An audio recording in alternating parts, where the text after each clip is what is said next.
Hello everyone and welcome back to my channel for this new, I guess, mini series or maybe potential full series on my channel of dollar store makeovers, which I've been mentioning that I am going to be doing for the rest of this month, some quick dollar store makeovers in preparation for next month, where I will be having a month-long squishy makeover where I'll be doing squishy makeovers all for the month of December if everything goes according to plan.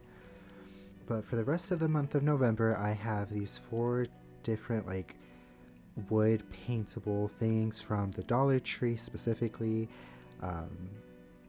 and I'm going to be giving them all makeovers during the month of November. And for today, I'm starting with this 2-piece wooden sign, I believe.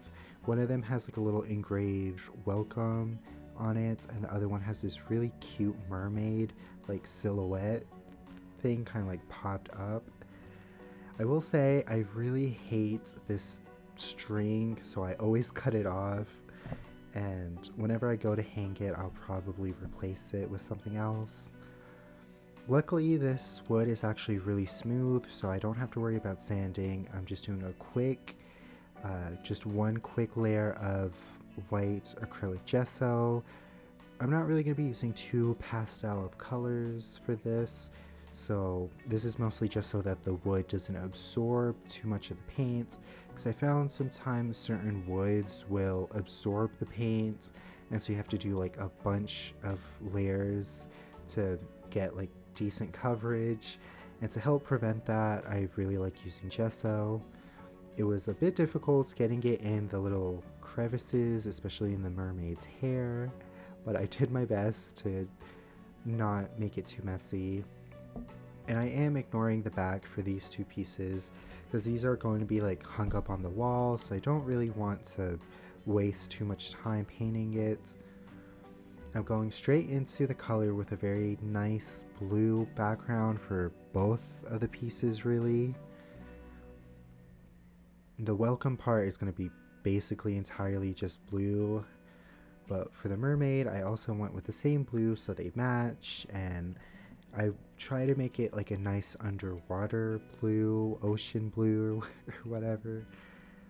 And again, this was kind of tricky because I was trying my best to not paint the actual mermaid in this color, because then it would have been really hard to paint over, at least with the idea I had in mind.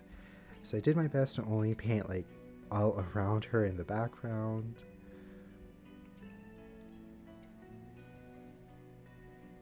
And then after 2 coats, this paint became very opaque and I only needed to do 2 coats, which was honestly so nice and fun for me because I was really excited to get into the actual like color and detail work, which as you can see, I'm going to be using my Posca markers for a majority of it.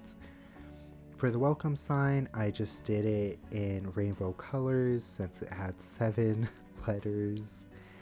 And then for the mermaid, which you can kind of see here, me going back and forth, at least kind of. It was really hard for me to do this while recording. I kept putting my face in front of the camera and blocking the view. But with the exact same rainbow colors that I'm using on the welcome letters, I am using it on the mermaid's hair, which kind of seems random, but most of these decorations that I'm doing, at least this one and next week's decorations, are going to be for my bathroom, which has somewhat of a mermaid and ocean theme. And so I was making these in preparation to go there for extra decoration, and so I wanted them to tie in together.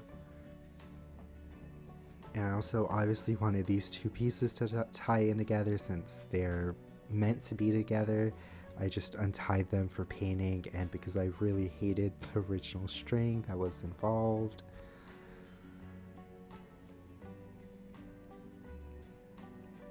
And then for the mermaid tail, I went with like a nice darker pink, not like a bright pink and not really a pastel. On camera it kind of looks like a salmon pink or like a light red.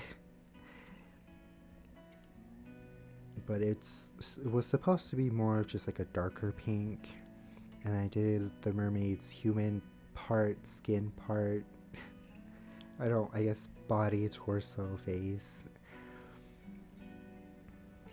And then once everything was dry, I believe everything only took 2 coats, except for where I did the Posca marker, it needed 3. And then my original idea was to use this metallic puffy paint to do on like little bubbles, just to make it look more like it's underwater. But I quickly had ran out, and so I went back to my Posca markers and just used my white Posca marker to do basically the whole bubble design. And I feel like this was a very much needed addition. I felt like it was a bit too plain and didn't really look underwater, but I really like the subtle details that the bubbles added. And if you look closely, some of them are actually in like heart shapes, which I really liked. And I gave everything a quick pass of matte Mod Podge. And then, as you can see here, I gave the mermaid and the welcome letters a quick shiny finish, just to add a little bit of dimension. It's not too noticeable unless like there's direct light shining on it that's reflecting, but I still am happy I did it. It adds a little bit more dimension to the pieces. I also put my initials and the date on the back of both of the pieces. And that's how this dollar store makeover turned out. I'm honestly really happy with how it turned out. I love the mermaid piece a lot more than the welcome piece. I think they're both cute, but I just like the mermaid rainbow hair design a lot more. I really hope you all liked how they turned out and enjoyed this video. Thank you all so much for watching. Again, I really hope you all enjoyed it. Bye!